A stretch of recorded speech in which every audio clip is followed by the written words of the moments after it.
What's up, nerds? It's Corey, and I'm pleased to announce we're giving away 2 codes for Sekiro Shadows Die Twice for PlayStation 4. One for our YouTube subscribers and one for our audio listeners.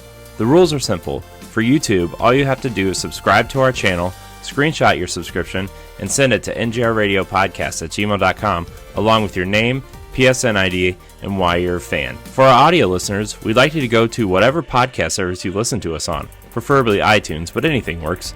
Rate us, comment on your rating and why you're a fan, then screenshot your review and rating, and email us at ngrradiopodcast@gmail.com. This contest is for new and existing fans, so get your entries in now. Sekiro Shadows Die Twice is out March 22nd, so the winner will be announced on March 18th's live episode.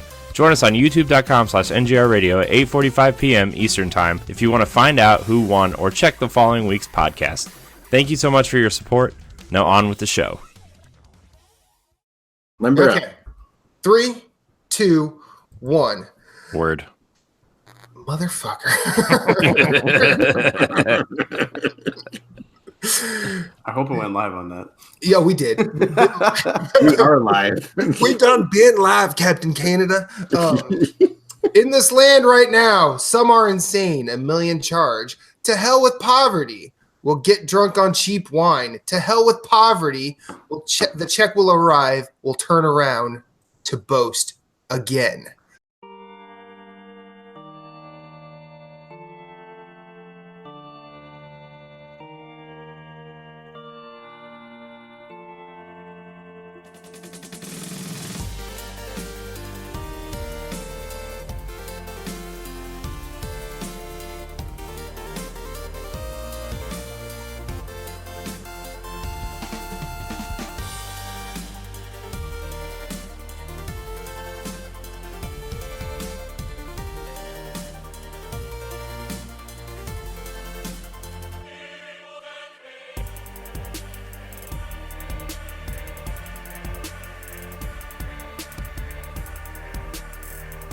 Welcome to Nerds Gone Rogue, episode 135, and we have a Fab Five with us today. My name is Matthew Keel. I'm at Infinite_Rewind on every social media platform in the known universe. Alongside me are my bros, Corey at Corey in HD 713 on Twitter, Corey in HD everywhere else. How are you, sir? I'm good. Cool. I'm a little tired. Got a new DualShock today, though, so I'm pretty... Good, cool. You got a nice matte blue. That's nice. Yeah, it is. At Sven Moose, how are you, sir? So, party people, I'm doing well today. Doing good. Captain Canada, the only NGR radio exclusive. How are you, sir? I'm great. Fantastic. And one of our founding fathers from the Secret Friends Unite, Todd Oxtra. How are you, sir? One for the thumb, baby. One for the thumb. One for the thumb. You know, remember when you win a championship, you win a 4-peat, and then you get one for the thumb on the rings, you know? Come on. Okay. I got that reference, Todd. There you Don't go, worry. Corey. All right. Yeah, I did. All right. Even as a Browns fan, I got that reference. Well, so based on a Facebook Messenger faux pas, from earlier today, I'm assuming you are just still reeling from the sad death of Luke Perry today. Todd. You know, that was in my wheelhouse. I was in high school when 90210 originally aired. So Same here. It's hitting all of the. I mean, that's all that's on my Facebook feed right now. Yeah. Luke Perry, R.I.P. dude, 52 years old. Damn. Which sucks. It's sad. It's like, man, that is not too far away from me. I was gonna say I better drink more then, right? Was that today or yesterday or it happened early today? Today. Didn't the Died singer Prodigy died Yeah. as well? Yeah. Was that yesterday or today as well? Who else died? The singer of Prodigy. Keith from Prodigy. Oh yeah, Keith Flint. That was earlier today as well. That was, okay, so both were today. And then Paul Williams died over the weekend. Paul Williams died? Yeah. I didn't even hear about that. Yeah, Oh. Rainbow Connection himself died. Oh, that guy was fantastic. The Phantom of the... God, that movie was fantastic. It's a cult classic from the 70s. Check it out. Fantastic composer. Okay. So yeah, but getting back to the Luke Perry thing, all I can think of is the episode of The Simpsons where he's sideshow Luke Perry. Oh God. And also in Buffy the Vampire Slayer, the movie. I've never seen the show. I've only seen the movie. but I remember him from that movie. That Buffy is one of my favorite things of all time. The movie's really good. It's hard to watch because it's very dated, but I still think it's done very well. It has Pee Wee Herman too, doesn't it? Yeah, it does. Yeah. All right. Is that before or after the theater? I could not tell you. I did not follow Paul Rubin's career that closely. Yeah. I think it was probably after. Probably. It's probably after. Start small. Because I'm pretty well. That was his problem. He did start small. So, y'all playing video games? Can we? God damn it, Todd. You're welcome.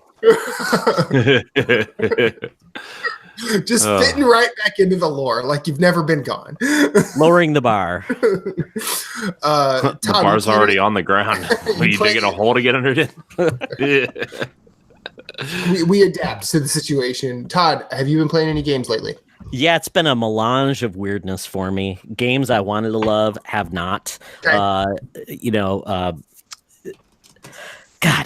Threes have not been my happy spot right now when it comes to games.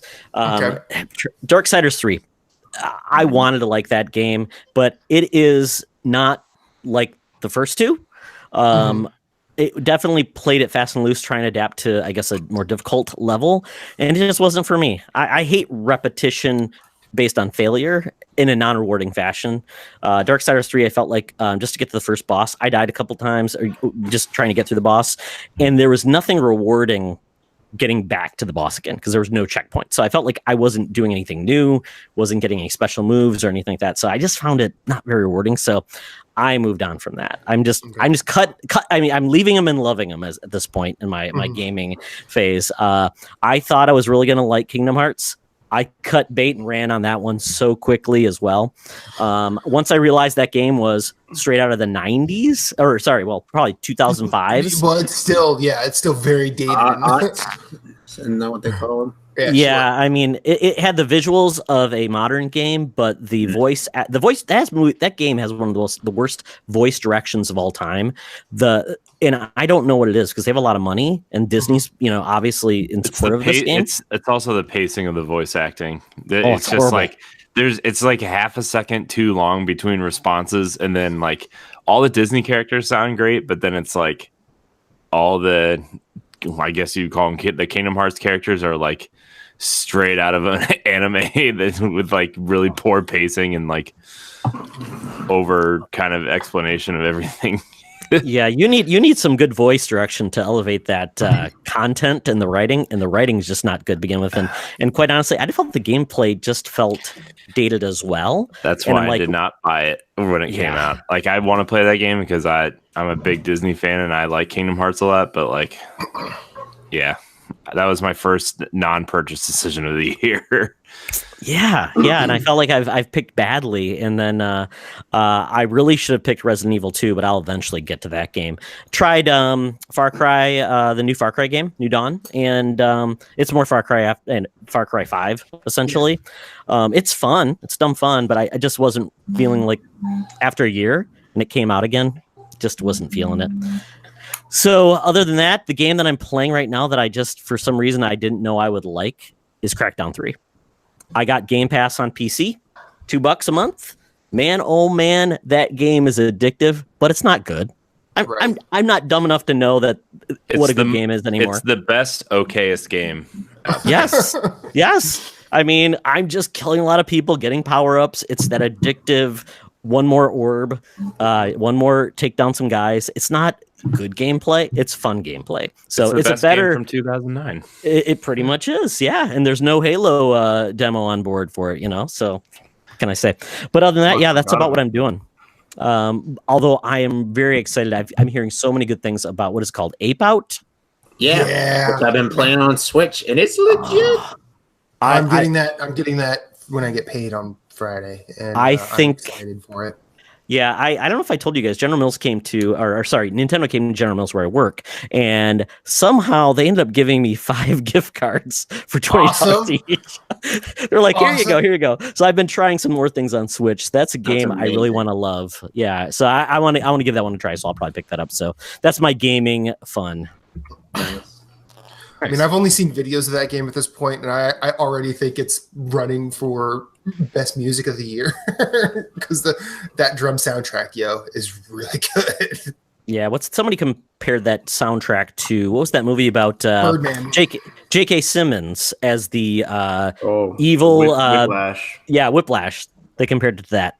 That and I think Birdman is probably the more apropos comparison because it's all jazz. I didn't see Whiplash, so I don't know. Anybody else chime in? What are y'all playing? I've been playing a lot of Mutant. Oh, I'm sorry. Oh no, go ahead. Sorry. I've been playing a lot of Mutant Year Zero, so I've put about 12 hours into that so far. Nice. Which, from what I'd heard, was going to be the whole game, but I've still got a couple more zones to go through. I like it though; it's really good. Yeah. It's I've been a huge strategy fan since the early 90s. When I was getting into XCOM, like the first XCOMs and Jagged Alliance and all that stuff. OG XCOM. Yeah, and so I really like this game. It's got its flaws for sure, and there's lots of stuff in the game that really annoys me. Like there's some stupid parts of the game. Like the game is very cheap sometimes. Just even the way when you're sneaking, it reminds me a lot of Last of Us, where the enemy can see Ellie clearly, but she just runs right by him and nothing happens. The same thing happens in Mutant Year Zero, where because you have 3 members on your team, you're controlling one of them. So if you hide with the one member, even though an enemy walks right by another one of your teammates who's not hidden, nothing happens. So it's very cheap like that. I don't know if that's cheap. I feel like that's a user experience thing. It's because cheap in the sense that it's not like a pure stealth game is what I'm trying to say. Right? And fair, but like also imagine how annoying Last of Us would have been if every time you broke cover because of AI. Oh, it would have been for Last of Us. It was because that's a pure it is a stealth game, but we're kind of in the early days of having the AI companion come along on these types of games. So you put up with those things because you like the rest of the game. Mutant Year Zero, it does a lot of cool things that I haven't seen for a long time in the strategy genre. Like there used to be a strategy series called Hidden and Dangerous, in which it was real-time strategy. You have a 4-man team, and you would third person command them. You could position your guys, and then when you wanted to, you would strike. It was a World War II game. And so it kind of reminds me a lot like that in terms of the way you're moving your guys. But in this one, it's turn-based strategy, obviously, when the combat starts. But yeah, I really enjoy it. The atmosphere is fantastic. Minimal loading screens. The writing's really funny. I love the characters. Like the duck especially is great. And it's just a lot of fun. I really recommend it. It's in, if you play on PC, it's in the Humble Monthly this month. So it's $12, and you get 3 more early unlocks as well. I can't remember which ones they are, but it's really good. Really good game. Cool. And I know Moose and Corey have had their time with that as well. It's fun. Dive in. Yeah, it's fun. It's on Game Pass if you have Game Pass too. So, or if you want trophies, you can. I think it's it's only a $39.99 game, so it's at a good price point. Yeah, you want your trophies, but it's good. It's a good time. Yeah, I really like what I played of it. I want to get back to it, but they've said that they're gonna. They said they're announcing a Switch port soon, so I kind of stopped on Xbox so I could play more on Switch. But who knows when that's actually coming? It'll probably be like a year and a half from now. So just like every other Switch port, and twice the price as the other versions. I know. The physical edition will be like $60. Yeah, Switch tax, son. Yeah. Speaking of Switch tax, did you see that the Resident Evil games, if you want all 3 of them, is like $90? Yep. That's ridiculous. Why? Why? Aren't they just the 360 games? Why? Because Nintendo. They're That's why. whatever they ported to PS4 and Xbox One like 2 years ago.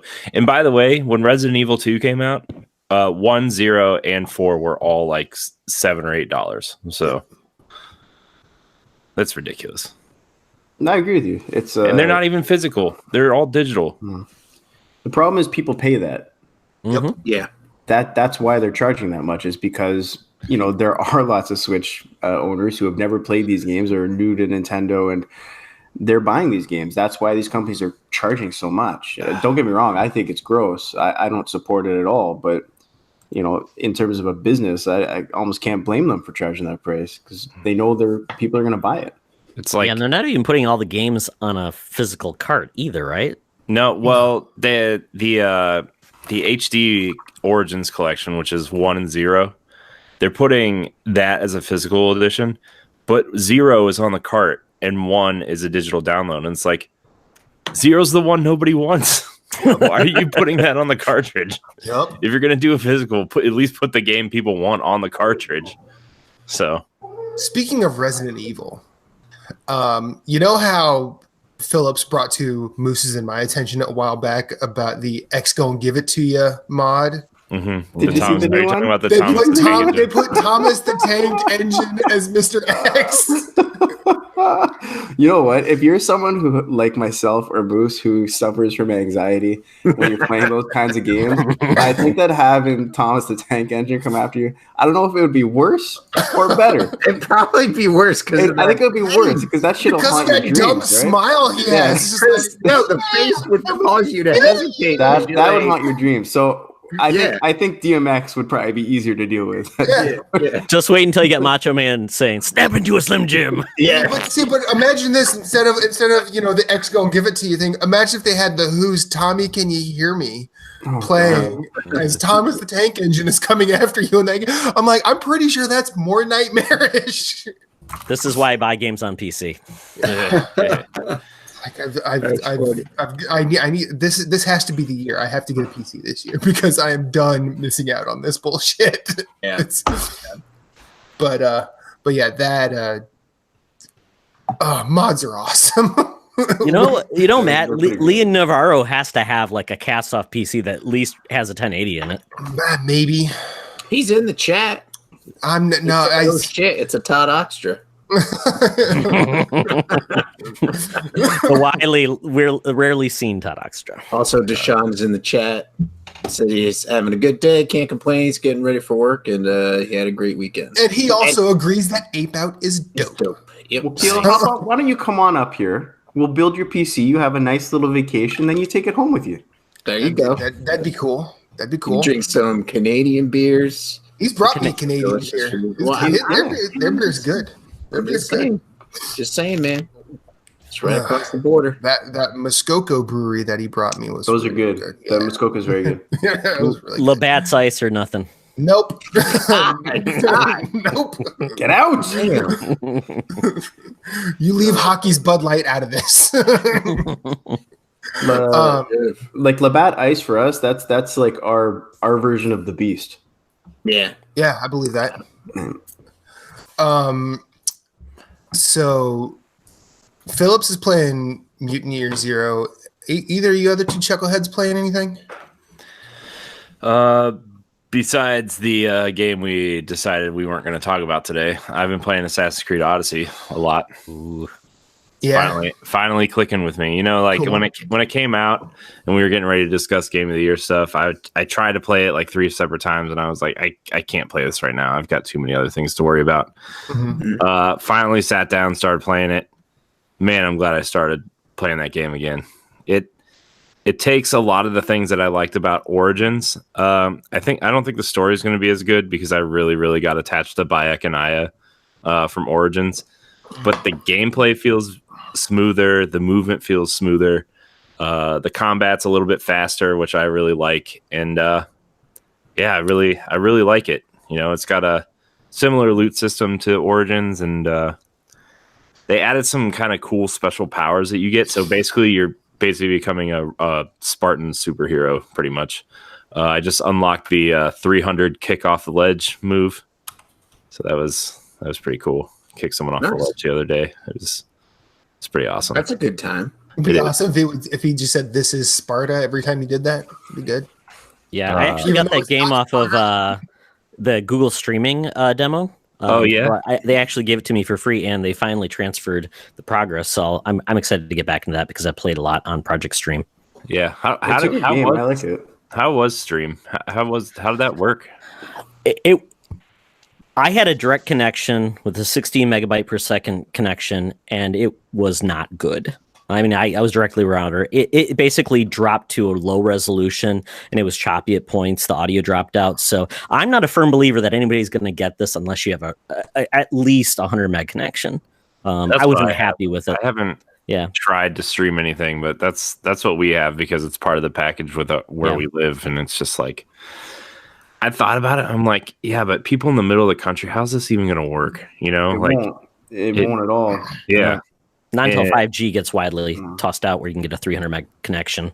Yeah. So, I mean, and by the time that happens, the next G will be available and that'll be old and busted. I'm more interested in seeing if Microsoft actually puts Game Pass on Switch because that's when I'll use streaming for sure. Well, Phil's been very open that he's saying he wants it on any possible device you want to play it on, right? So, yeah, it's clear that Xbox One X was on sale for $299 yesterday on Slick Deals. Like they're definitely trying to get people tied to XBL. So how do they make money off of that? Off of what?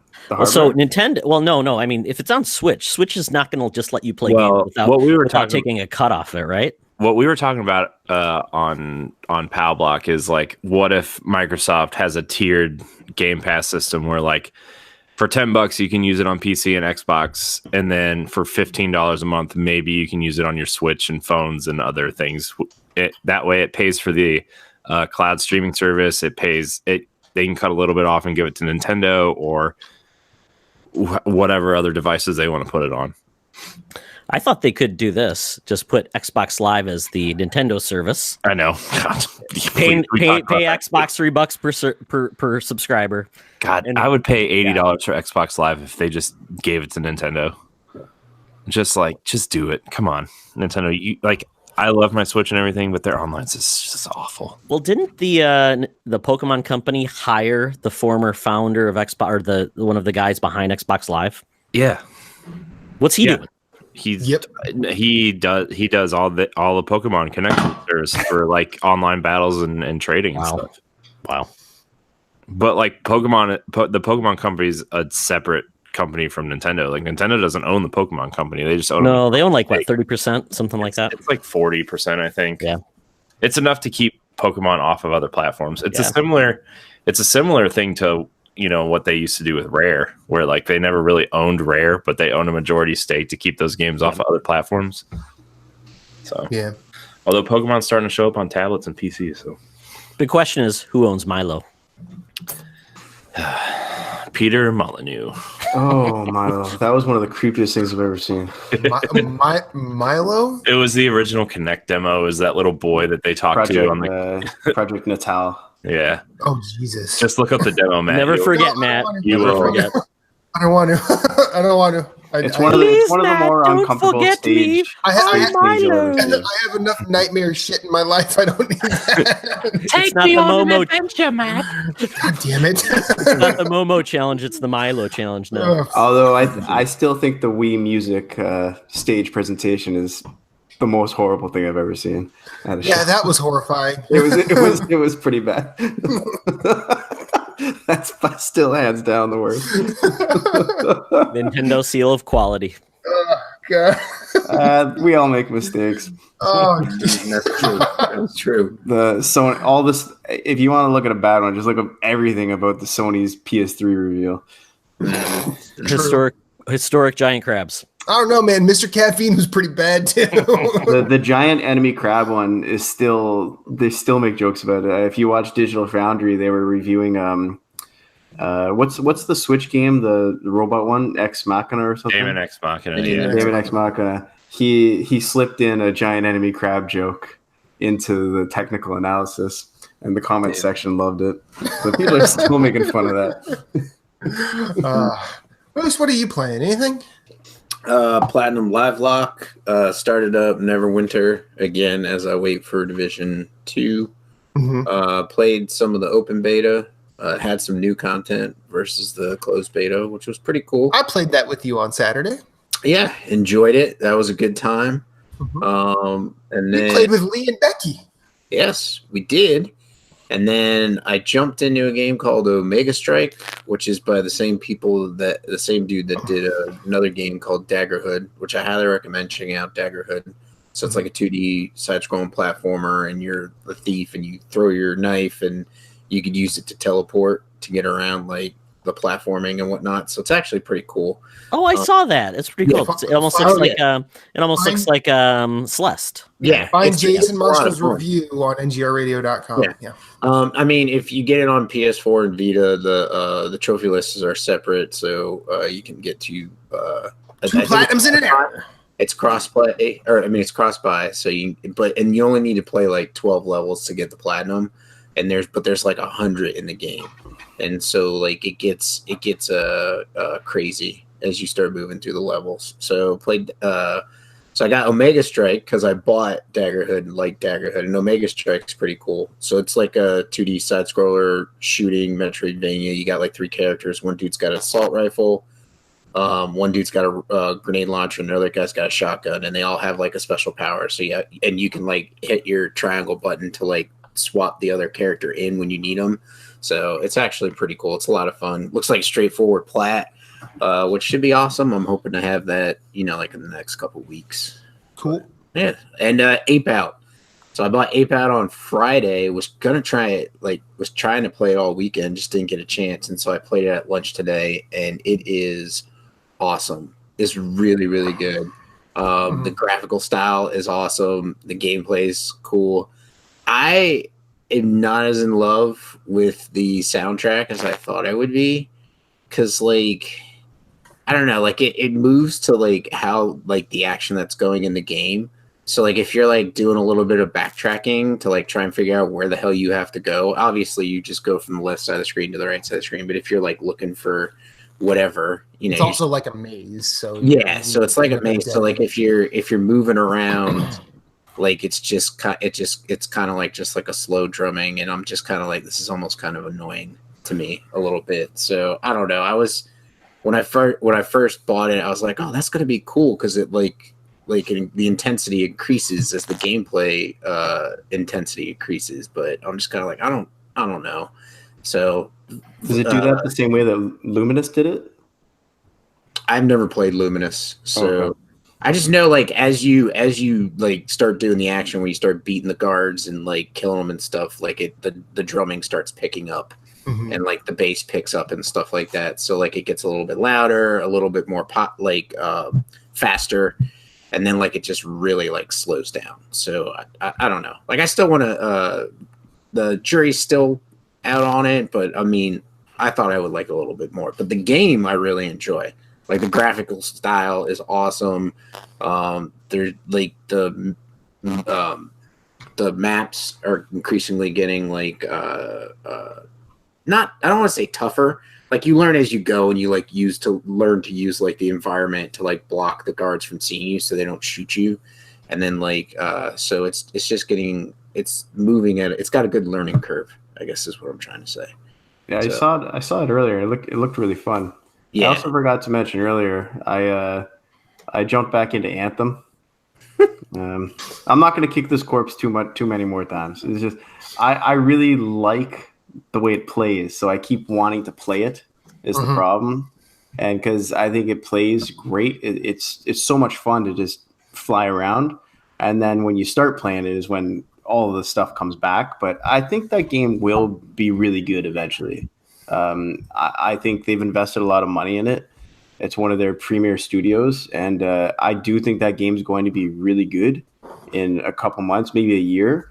Doesn't excuse the state it's in now, but I still like playing it, just doing free play for a little bit, and but it's frustrating because I like playing it. You know what I mean? Because you like the game, you want more from it. But so I did play that as well. I forgot to mention that earlier. Yeah, my son is just beat the campaign, and he is in love with that game. He complains about it a lot, but and I tell him just watching it, and I'm going to play it eventually. I just get vibes from Mass Effect's combat. Like the one move where you see a guy from across the stage, and you're basically you rush, and that was one of those rush moves that from the biotic powers from Mass Effect that I absolutely love. So I keep telling my son, you don't remember Destiny 1. He played Destiny 2 a lot. You don't remember how bad Destiny 1 was at first for all of the. I'm like, and it feels like because it's like, oh, back in my day when I played Destiny 1, son, It's a great comparison. It's absolutely true.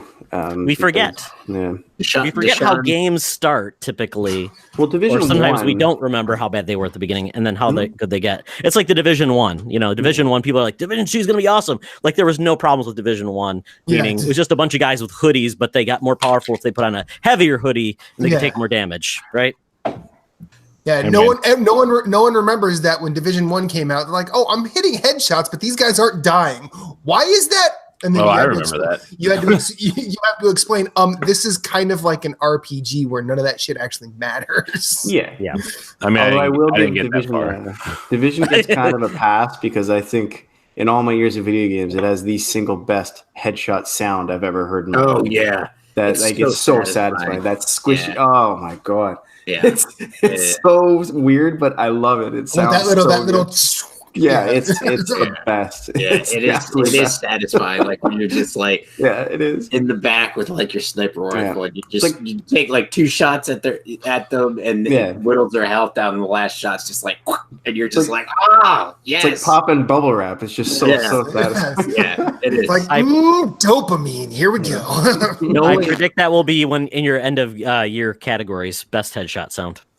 Well, I mean, from what I played in the Division 2, like it's still there and it's still good. Yeah, it is. Good. I really like Division 2 so far, man. I love Division 2. The only issue I have is like they've kind of like took away the regular crosshairs being on the screen with the sniper rifle. So like if you have a 12 times zoom, like in Division 1, you could still just like aim with the L stick with the L2, and you'd still have just the regular crosshairs, and then you hit the L3 button to zoom in to use the zoom. Now in Division 2, if you have a 12 times zoom on, you're automatically zoomed in. Like there's no like mid-range stuff. So they kind of like, I don't think I'm going to be using sniper rifles at all in Division 2, but I like having an assault and then like say like a shotgun for close up, but there was also a light machine gun that had a 100-round clip on it. I liked that one too. Yeah, the M60 is pretty nice. That's the one I'm running around with now. It's super satisfying. I'm curious to try it. It's actually pretty cheap. I don't know if it still is. It was cheap up here anyways on PS4, so I pre-ordered it for PS4. And because it was almost $25 off. Nice. Normally games here are $79.99, and Amazon had it for $54.99, I think. Oh, nice. So I just pre-ordered it, and we'll see. And because I've only played it so far on PC, but I'm curious to see how it plays. I've tried it a little bit with the controller on PC here, and it plays like that game plays good with the controller, in my opinion. Yeah, I think if it just picks up doing what Division 1 did at the end of its cycle, starting off is what I should say, but adds a little bit more, I think it's going to do fine. I really think it's weird. Yeah, I agree. Like Division 1, for a game that they clearly wanted to be like a long-running game, it's weird how it didn't feel like it was built to have all this new content added onto it. Like they added like small things, a mission or so I'm hoping with Division 2, they've built it so that they can really add on to it. I mean, the map, in my opinion, should not always be static. Like it should change, especially in the dark zone, right? Like you have the points on the map. I mean, it doesn't make sense for if this place is in conflict for those conflict points to change, for example, right? So like the what are they called? Landmarks. Yeah, same enemies always in the same spot. So I hope it's a little bit more dynamic. I didn't do much Dark Zone. I did a lot of PvP in the beta, I didn't do any Dark Souls. I went in once. I think I commented to you guys like, "This is great," and I got killed. So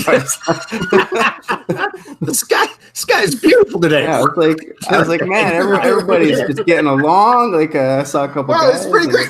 That's exactly what he said to us. He's like, I'm in the dark zone. He's like, wow. He's like, everybody's just hanging out. Well, then the next thing we know, he's like, damn it. He's like, I'm dead. No, they're back. Yeah, so it was. Yeah, that's exactly. Yeah, that's the Dark Zone. That's what happens. But it was fun. I think and that comes out in like 2 weeks. So it's 15th, right? Yep. Not this Friday, but the following. So I think for the game we mentioned previously, that's the bigger problem than its own issues. You know what I mean? Yeah. Is that there's the fact that Division 2 is coming out. If Division 2 can launch smoothly. Mm-hmm. It doesn't have. I showed you guys that article today on Kotaku saying Anthem is bricking some PS4s reportedly, if they can avoid frying people's consoles, they may have a chance of taking some of Anthem's customer base. Yeah. Well, I think I did want to say I had some more connection issues with the open beta than I did the closed beta, but it was also probably because there was more people trying it. On which division? On Division 2, yeah. I would just be in a instance or in a quote unquote story mission, and all of a sudden I would get dropped, and so it was really weird. I haven't had that issue before. They fixed my one issue where I was like falling into trucks. Like there's one capture point where there's like barriers on top of a minivan, and so I get on top.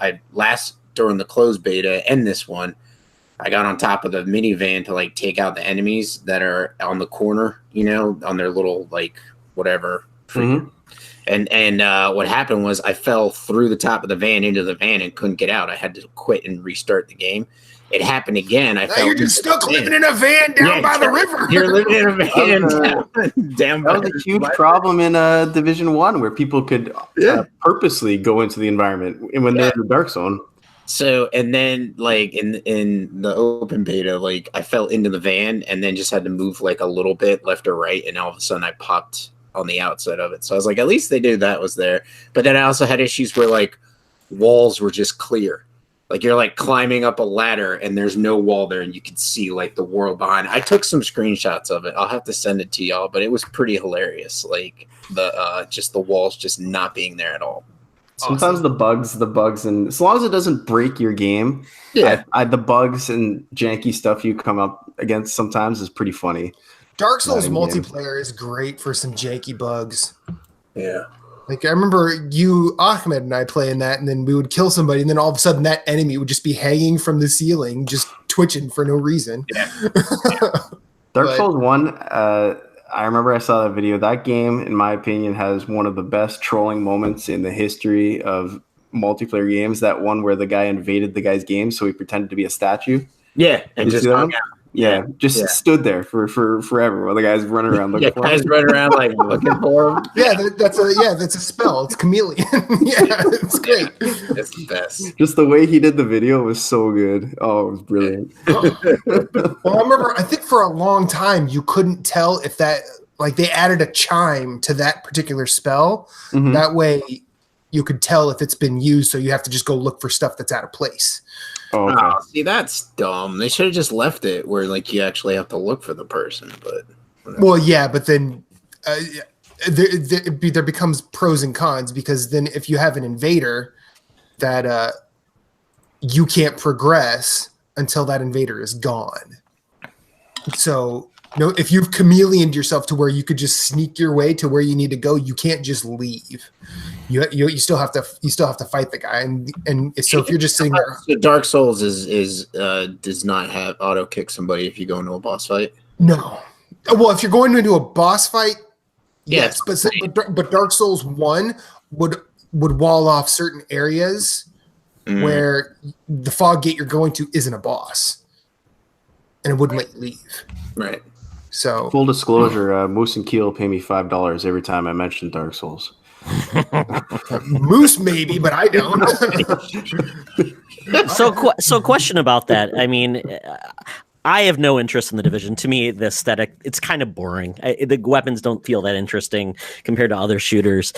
Is it really going to steal from the people that want Anthem, that want to play as Iron Man? Because to me, it seems like, or is it just, does people just go and play, they want to play online together? When people can't even play Anthem, if you take a look at the Anthem boards, it is just, because before it was just, because PC gets a week early on EA Premier. So it was just us complaining about the connection issues. And then once it launched on all the platforms, the page just exploded. There's a error 445 pilot error. And EA has said, yeah, we know it exists, no fix. So there's a lot of people having connection issues for Anthem. It has not sold very well at all.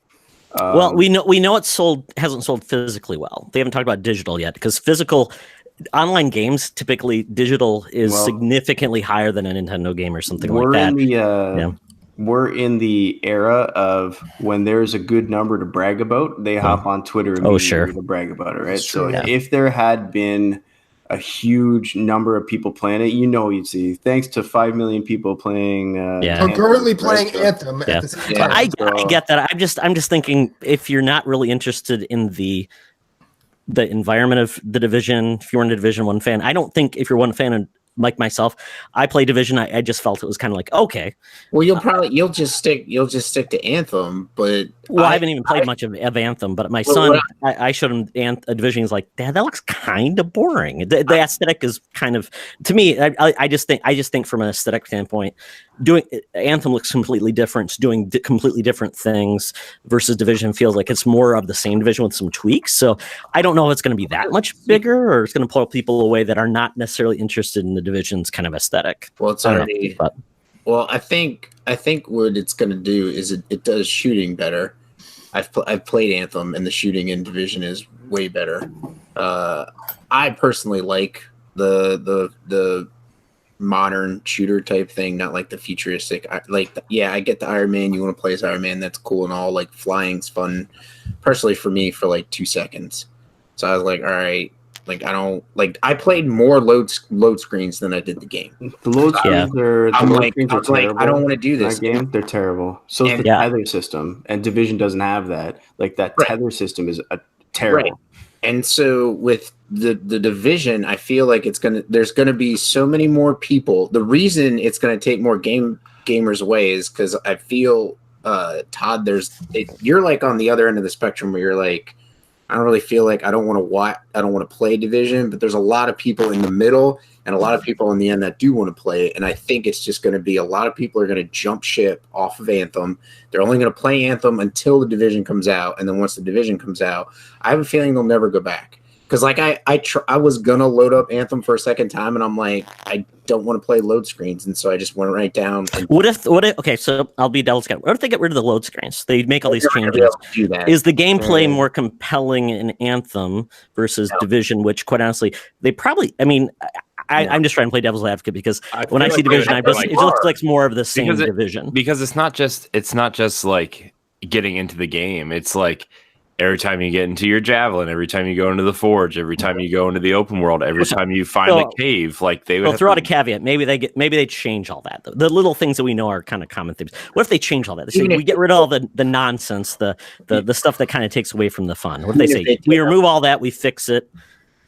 I would change the game. I mean, if they could have the world streaming in, as they clearly apparently wanted to, they likely would. I do not think they're going to get that game running in the state that they want on current gen hardware. I know they've talked and said that it is going to your game will carry across to next gen. So when next gen launches, possibly, but they're not going to fix all the loading screens in Anthem just like that, you know what I mean? I wish they would. Don't get me wrong, because they're bad. I'm playing on I have it installed on an SSD, and no matter what you play on, they're bad. Like they're egregious, and like it just takes away. I don't even want to explore, because there's going to be. That's why I've been holding off playing, because I've heard so much about it. I'm like, I don't want to play a game that just doesn't want me to play it, and that's why I'm playing devil's advocate, because I want to play it really bad, but why would I wait if I know it's going to get better eventually? I'll just play when it's better, and that's going to be a big problem. Do you have the EA service on PC or no? No, I got it on PS4 because I pre-ordered it. I got a good deal. My son's been playing it. But my son has been loving it, despite all the bugs and everything. He's loving it. I love playing it. Like the way it plays, I love it. And that's what I was saying earlier. It's frustrating to have all these annoyances that take away from your enjoyment of it because I like it. I mean, if I hated playing it, I wouldn't care, but I do, right? And so, yeah, it's frustrating. But if you have not played it yet, I would not recommend starting it now because it's just going to create a bad first impression. I mean, if you held off this far, I get that it's only been a couple weeks. If you've held off this far, why not hold off a couple months? Because it's going to be way better when you do jump in, and you're going to have a much better experience with it, in my opinion. If they continue to patch it and add content, you may as well, right? I mean, obviously they wanted this game in this fiscal quarter, so here it is. It's out, right? But I personally would not recommend jumping in now because I don't think it's worth the $60 right now. I don't think there's enough, but hopefully Division 2 rectifies or addresses that, because Division 1, that was a problem with Division 1 as well, is that when it launched and you got to end game, okay, what do I do now? If you didn't like Dark Zone, you were kind of screwed. Yeah. Right? So for those people, I to be honest, I have not followed Division 2's content all that much, so I don't know what's in the end game for it for PvE if you do not like PvP. No raids. But are there raids in it? Multiple? Well, I don't know. There's going to be one. They're going to there's supposedly supposed to be like 3 by the end of year 1. Is this Anthem or Division? Division. And they're free or no? Yeah, everything in year 1 is free for Division and Anthem. Yeah. Okay. Yes. All right. Yeah. All right. Although there's a $120 version of the Division 2, so I don't know what you're getting. Yeah, no, I looked at it. I'm like, what are you? I feel like that's just Ubisoft doing stuff. I mean, it's more hoodies. Hoodies and backpacks. Better be getting a sweet puffy jacket. There's a $9,000 edition of Devil May Cry 5. There's multiple editions of that game that are multiple thousands of dollars because you want the leather dusters or whatever. You know, remember that zombie game that came with an island or something? Like it was like $250,000. Yeah. Dead Island. Yeah, just whatever. See, Ubisoft, and so I was playing Division on Uplay. So on Uplay, you get those gold coins. So I look and it says redeem a certain amount for 20% off any game. So it's like, cool, I have more than enough for that. So I go, does not include pre-orders. So I'm not going to pre-order your game then. I'll wait till day 1 and redeem these coins and get 20% off. Just let me pre-order it. Why offer that at all? And excluding new games in the first 180 days. It's just so frustrating. Yeah. Like, freaking, you're going to do a discount, you don't get to be part of the conversation. What are you going to do? Well, so I have been playing. I platinum Far Cry New Dawn. Glad to be done with that. And then the rest of the week has been a mixture of multiple versions of Tetris and a game I'm not going to talk about because we said we weren't going to talk about, but we keep on talking about it. I cannot get a win in Tetris 99, and it's fucking pissing me off. Dude, I've come in second and third place at least 30 times. Like, I can't get a win. Every day last week, like I would get started, and the first couple of games, I'm getting my warm up. I'm finishing in the low 30s, high 50s, whatever. But then I get into a streak where I get second. I got second 7 times in a row, and I'm just like, almost wanted to snap my Switch in half because I don't know what I'm not doing to get these wins. And before you decide to get honest and say, well, you're obviously not winning, fuck you, number one. No, nobody said that. No, it's because I cut you off. Somebody's getting hostile. Yes, I'm angry about it. He's on. We're just sitting here listening to his nice little Tetris story, and we believe in you, man. We believe in you. And then I decided to call. Yeah, that's fair. That's probably the appropriate response. I agree. I decided, okay, I need to calm down. I'm going to play Tetris Effect on Expert to try and get good at Tetris, so maybe I can start putting people away. And then I started getting S ranks, and I'm like, oh, maybe I can get that trophy to get the double S rank. So I just find new ways to stress myself out with Tetris. And so that's been my week. And I played Anthem for 12 hours. I like Anthem. I'm going to keep playing Anthem. I don't care what y'all have to say about it. Let's move on. Say more. I bet you could, Todd. I bet you could. It's not like we've spent 3 episodes on it. No. Yeah, we spent way too much time on a game that not many of us like. and yeah. So that's basically what all we're I'm just afraid to launch it on my PS4 now. Why? Launch it on your Xbox. It doesn't matter if that gets bricked. Fire extinguisher ready. God, it should not be as funny as it is. Just ask Moose what console he owned last generation, and then He said it was dying anyways. That's why I made the joke. Ooh. Like he was saying that it was like on its last legs, so that's why. I think that some of the X's have a problem of overheating, and it won't connect to the internet sometimes, and now it's like starting to do it more frequent. So I might try to send it in at some point. While it's still under warranty. So if it's under warranty, I'd send it in a heartbeat. So for all of us keeping score at home, it is March 4th. Mm-hmm. It is the first Monday in March. I don't think you have to keep score. I think you just have to look at a calendar or your phone. He likes to kill jokes, doesn't he? I'm done. I'm out. Bye, Matt. Have a great day. You guys finish the show. Have fun. You can't leave because you're the one that's hosting the show. He'll be back in 10 Can a captain abandon his ship? Yeah, yes, we can. Absolutely. Who's the Mr. Smee? Oh man! So, what do you guys want to talk about now that Matt's gone? Let's talk about Bloodborne. He's running back right now. I'm hearing something pouring. Where he's peeing. Yeah, I don't know. I'm gonna try to get 5 platinums this year. Can we talk about board games? We gotta get him back here. Oh, board games. We can talk about the 5 platinums that Corey's going to try and get. Yeah, we can do that. Yeah. One of them is Mutant Year Zero, he said. No, it was not one of those. That you said you were going to platinum Mutant Year Zero. That's what you said. No, I did not. I will show you the text message. I said the platinum in Mutant Year Zero is really hard. I did not say I was going to platinum Mutant Year Zero.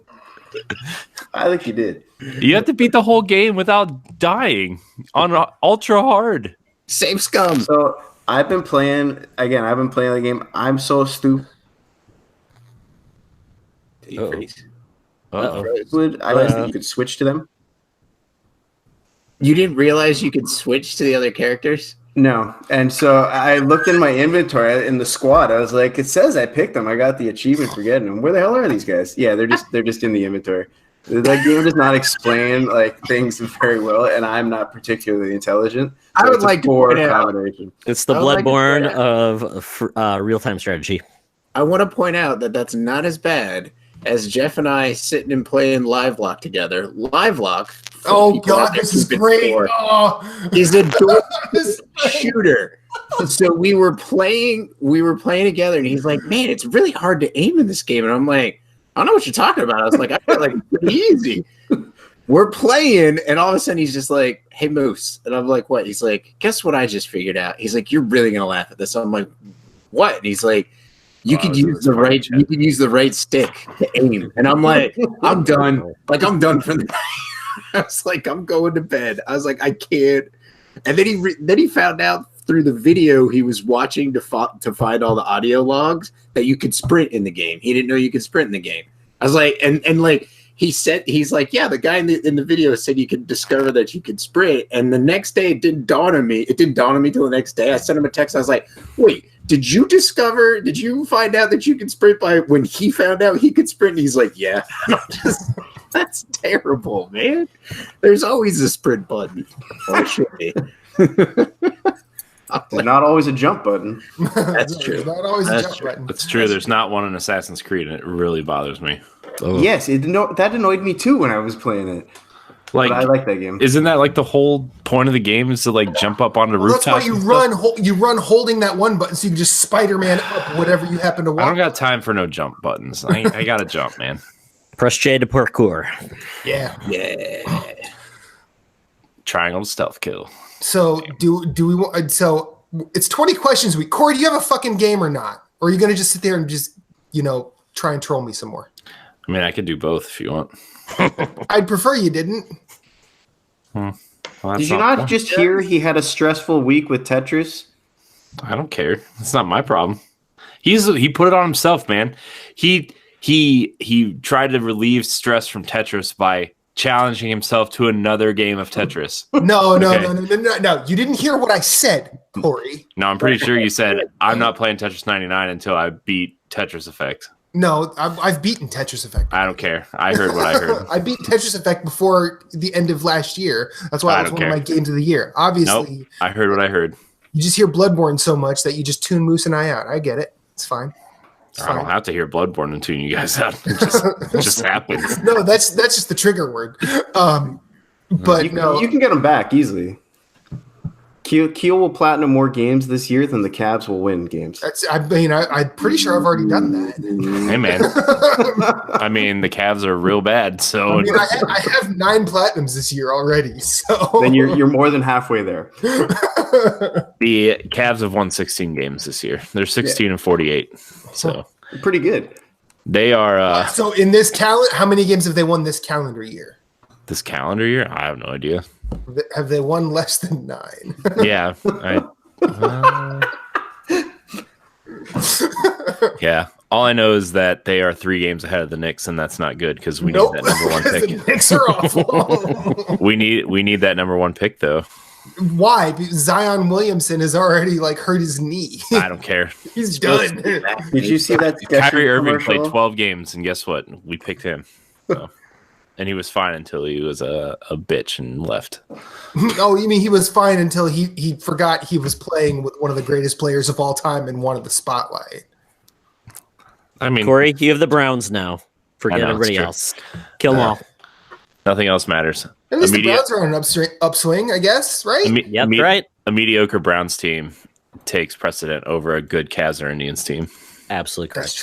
That's true. Do we want to do 20 questions? I'm just trying to keep to the schedule we set. That's all. I know. I sent you questions. I didn't know if you wanted to answer those, but we kind of talked a lot already. So it's the first Monday of the month. We do 20 questions as the topic. I know. Did you forget this? I sure did. This is not Nom, Corey. There are rules. Are there rules? Matt, I just want you to know that there's DLC for Beat Saber coming on the 14th. Yeah, and also Galaxy's coming to Switch on March 26th. The good Galaxy, by the way. The legit Galaxy? The good Galaxy, March 26th. Yeah. You want a good 80s cartoon game? There you go. That is a good game. Hey, Corey, have you seen the new Sonic Hedgehog? Yeah, it's terrifying. Oh, speaking of nightmare fuel, Jesus Christ. You don't skip leg day. Not. All right, I'm ready. If you guys want to do All right, 20 questions. Do I need to run through it or yeah, just because I don't know. Okay, maybe Todd needs a refresher on the rule. Real quick. Corey has a game in his mind. He's not going to tell us unless we guess it. In order to narrow it down, we ask him yes or no questions. Every 5 questions, we get a 2-minute huddle. After 20 questions, we get a 5-minute huddle. Then we must have a guess.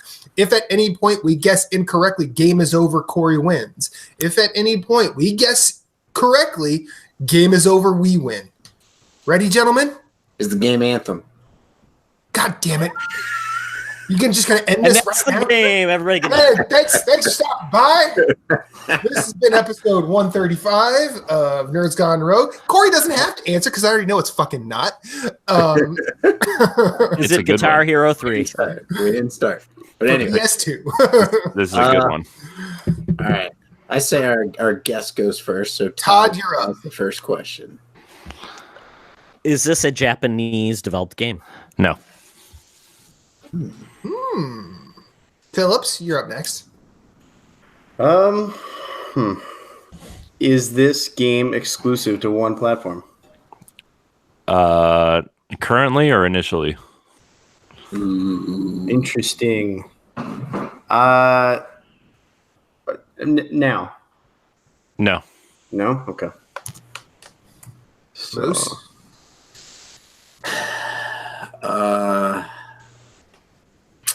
Was it released before January 1st, 2000? No. That was probably a stupid question. Okay, so we've got Western. Well, we've got not Japanese developed. It's not currently exclusive.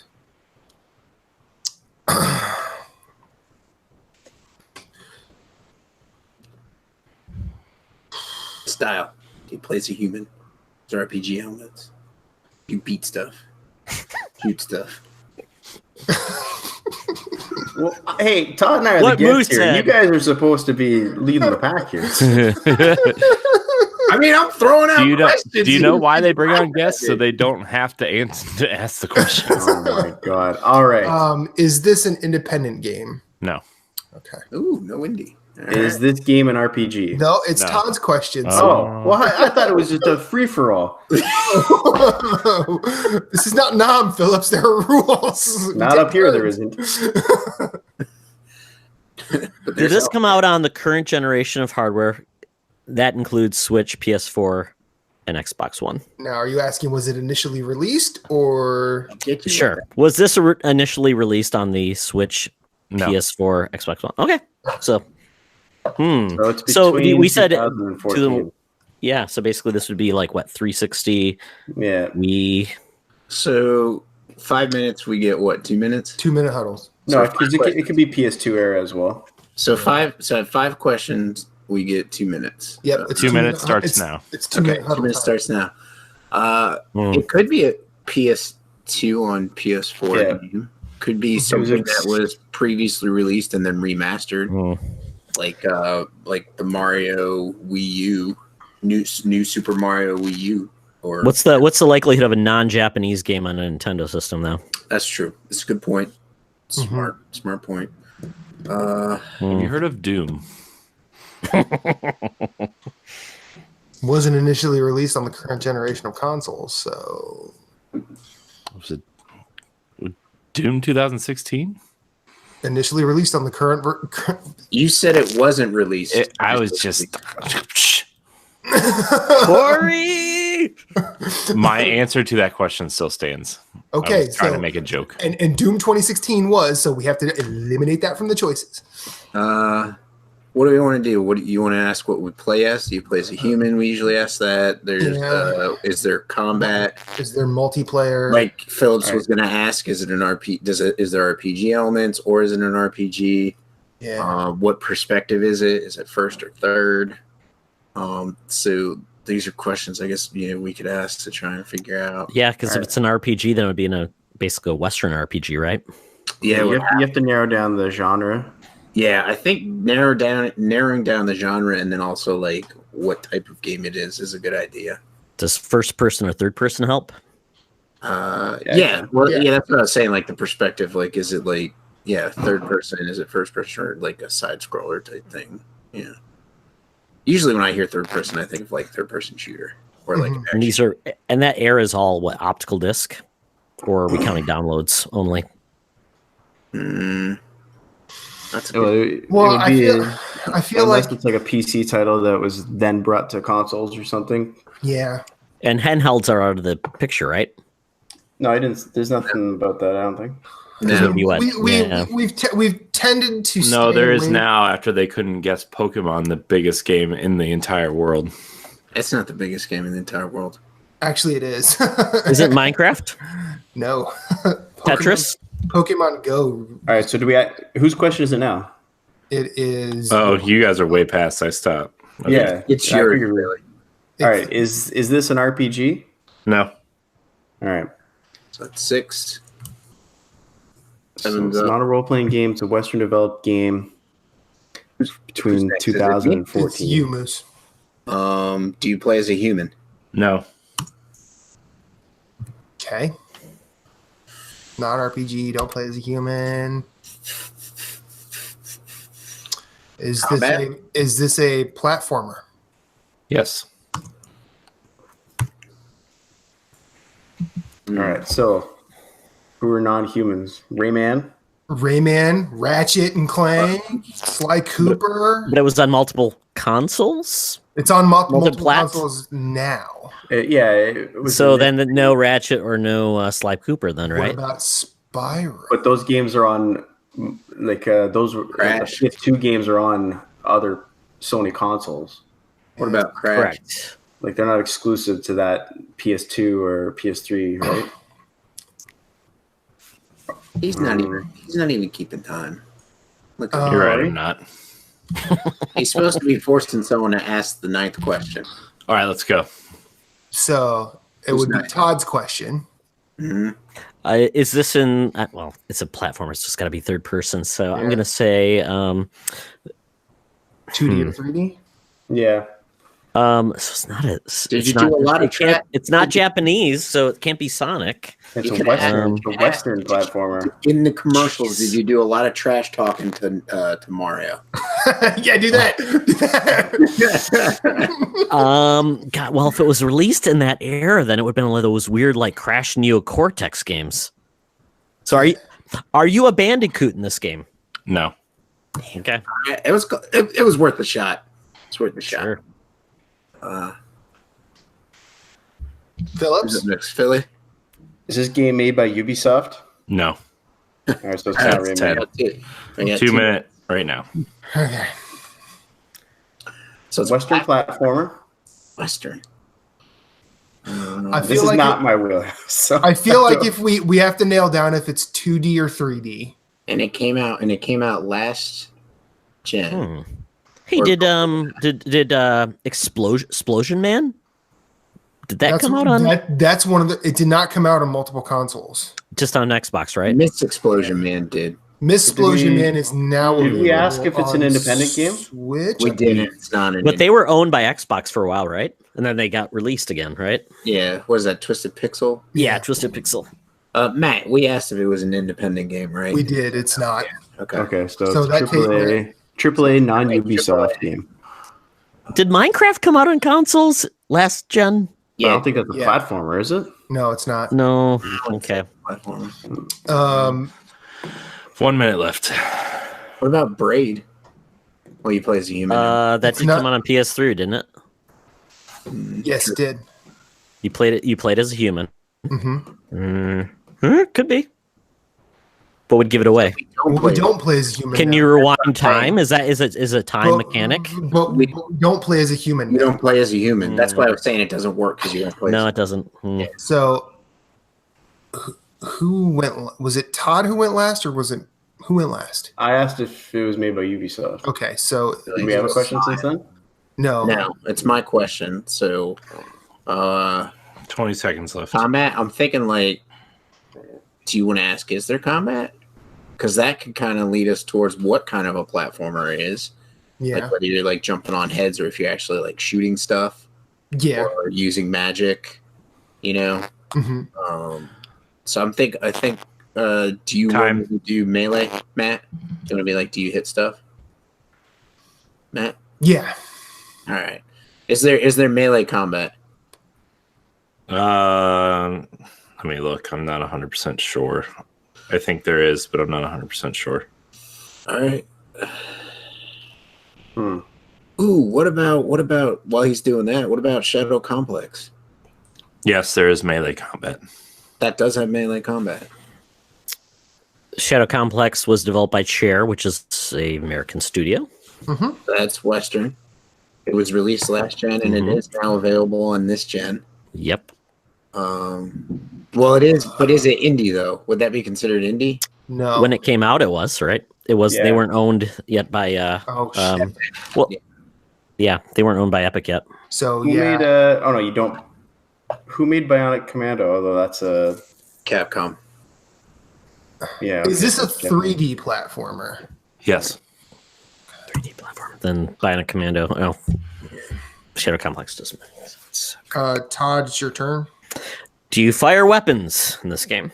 Yes. Melee and weapons.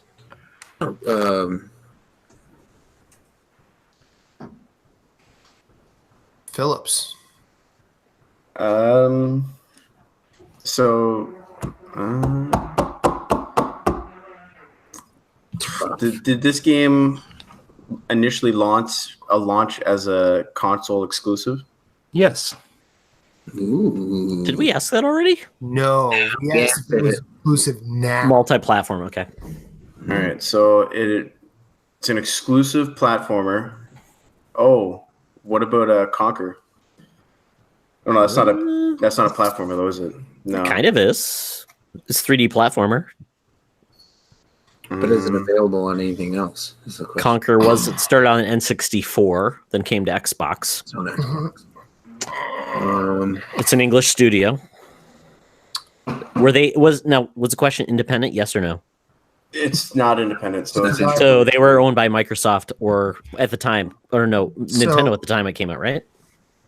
At the time it did that, and then the Xbox was owned by Microsoft. What about? I'm thinking about Spyro. Is that only available on Sony now? No, No. Now it's available everywhere. but it's available. Right. Spyro was on most consoles on the 360 gen. But It wasn't. You have to shoot and do melee though. I asked if it was initially released before January 1st, 2000, which is You when said no. the Spyro would have been released. And he said no. Oh, that's true. So it would not be Spyro unless there was a late Spyro game in the But in their sequels, we tend to go with franchises unless the sequels are drastically. We could ask that: is it part of a franchise? Is it licensed? I'm gonna ask that because it's my question. It's your question. Is it? Is the game? Do you want Matt? You think series or part of a franchise? I mean, series or licensed? What do you think? I'm gonna go series. Yeah, series. Go series. Game part of a series. Yes, but not in the traditional sense. Okay.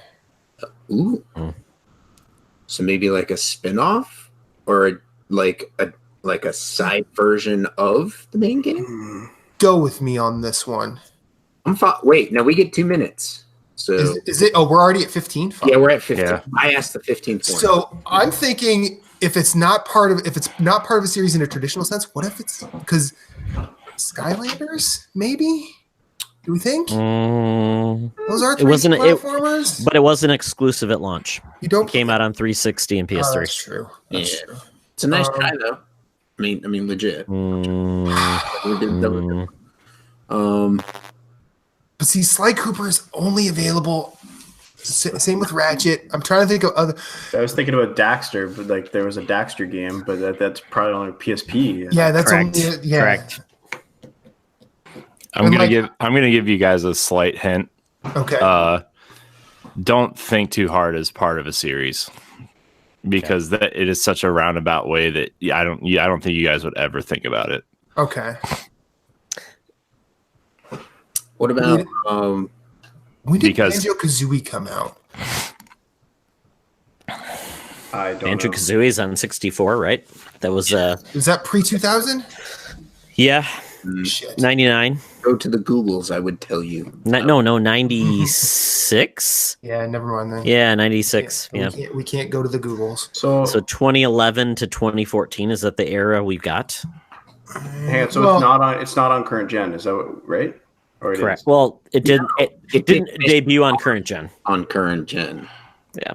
and it was not launched. The game did not come out before January. 30 seconds. So it's like it launched last gen, and now it's available this gen.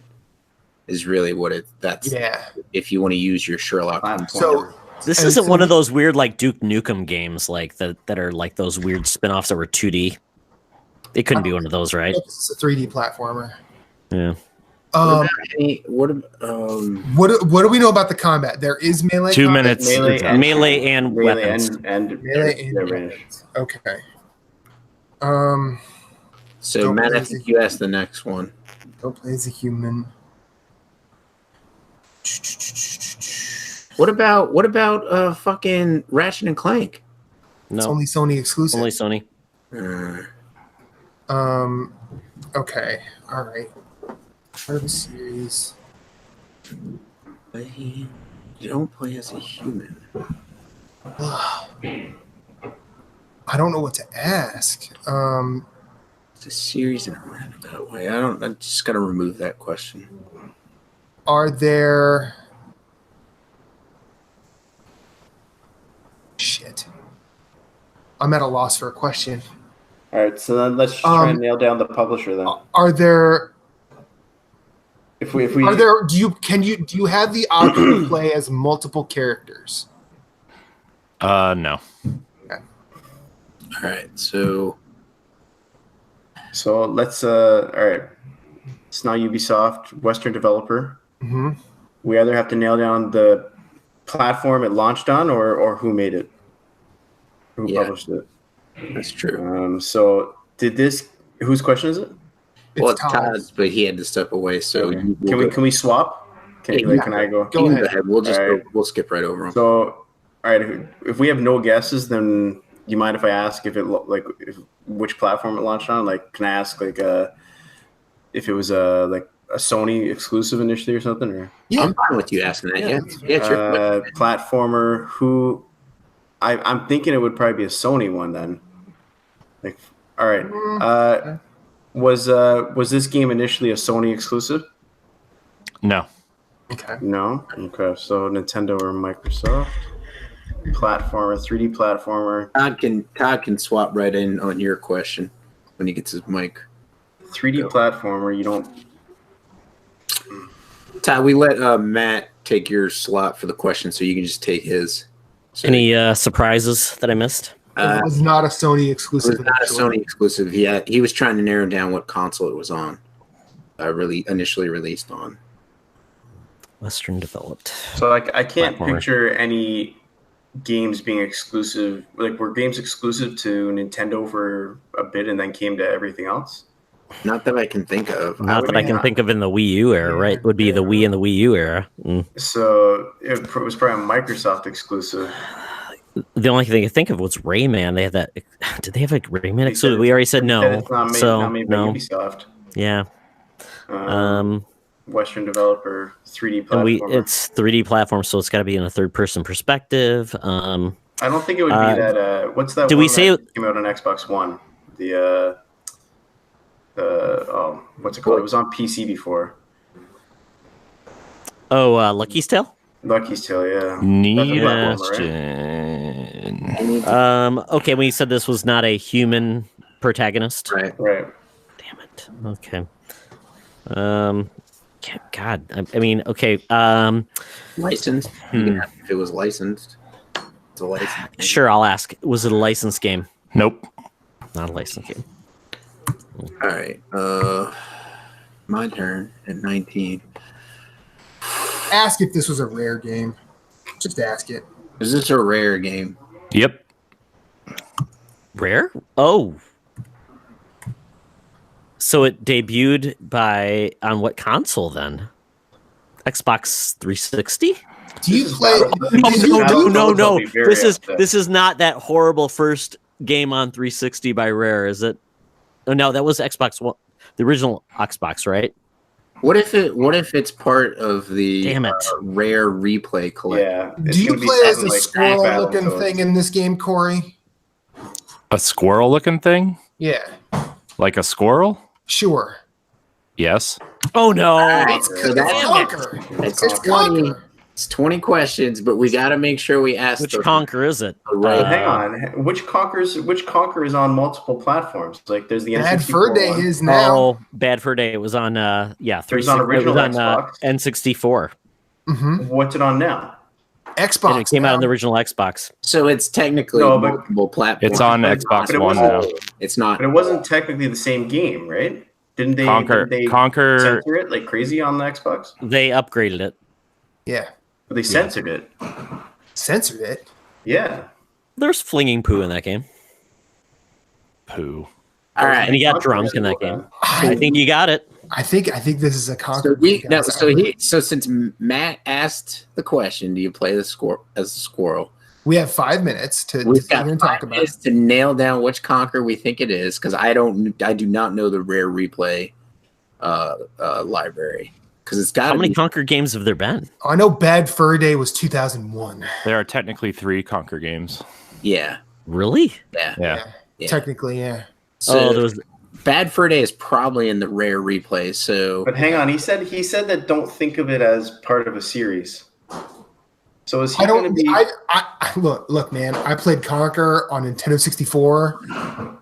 I've not touched it since. So we're talking 18 years now. But it didn't debut right in pre 2011. But it did though. No. He said it didn't debut before 2011, right? He asked if it did before 2000. It was before 2000. Oh, before 2000. Oh, yeah. So I mean, I don't think he would do something as mean as what was that Microsoft creation game? That they had the Conker Project pack. Spark. Yes. Yeah, probably. It's got to be Bad Fur Day because I can't think of anything remarkable at the other Conker games. I don't remember any of them either, and I don't think he would do that to us, but he would, but also he pulled a Rock Band 2 once, I believe. I will say this. This is the closest we've been since we started 20 questions again. Yeah. So, and if we're this close and wrong, fucking whatever. That's right. I'm good with it. Conker games, like I say, Matt, it's your decision. I think it's Bad Fur Day. I say pull the trigger on that. That's my vote. We can keep discussing it for a little bit or whatever y'all can, but that's my input. I think it's Bad Fur Day. All right. I agree. Phillips? Yep, just do it. All right. Is this Conker's Bad Fur Day? Sure is. Yes. So wait, what were the other Conker games? I don't know any of the Conker games. Let me share a little information with you, Todd. Let me lay it down for you, buddy. Yes, please. Conker's Bad Fur Day debuted on the Nintendo 64 on March 5th, 2001. Ooh. Then Rare was sold to Microsoft, and Microsoft published Conker's Pocket Tales on the Game Boy Color. Oh, God. And then they remade the game Conker Live and Reloaded for the original Xbox. That's right. Conker's Bad Fur Day made its triumphant return to Rare Replay compilation on Xbox One, and Conker became the unofficial mascot of Project Spark and had a full campaign/sequel to Conker's Bad Fur Day. How many poop jokes were in the GBA game? Well, the GBA game was actually the original concept for Conker when it was like another mascot platformer that wasn't. I now I see your whole don't think of it as part of a series. Yeah, it's not that makes a lot of sense. Yeah, it's not like Conker 1, Conker, or like Jack and Daxter 1, Jack and Daxter. Well, like I was thinking of Project Spark, and then I knew it had a Game Boy spinoff, but it wasn't really like a sequel, So like technically it is part of a series. I just didn't want you guys to think there was like a sequel. You know what I mean? Yeah, like a 1, 2, 3 type thing. Yeah, which we appreciate that.